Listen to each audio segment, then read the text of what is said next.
Kapal motor Harapan Jaya dengan tujuan Pauterek Pulau Sumange, Kepulauan Pangkep dilaporkan tenggelam di perairan Tanah Keke, Kabupaten Takalar.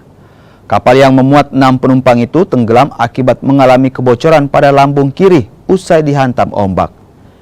Tim gabungan rescue dari Pos SAR Bantaeng dan Pos SAR Selayar masih melakukan pencarian pada 3 orang korban yang hilang. Ketiga orang korban hilang masing-masing atas nama Unyil 42 tahun, Agus 50 tahun, dan Pai 42 tahun. Sementara 3 orang yang ditemukan selamat telah dievakuasi warga ke Dusun Dongkalang di Pulau Selayar.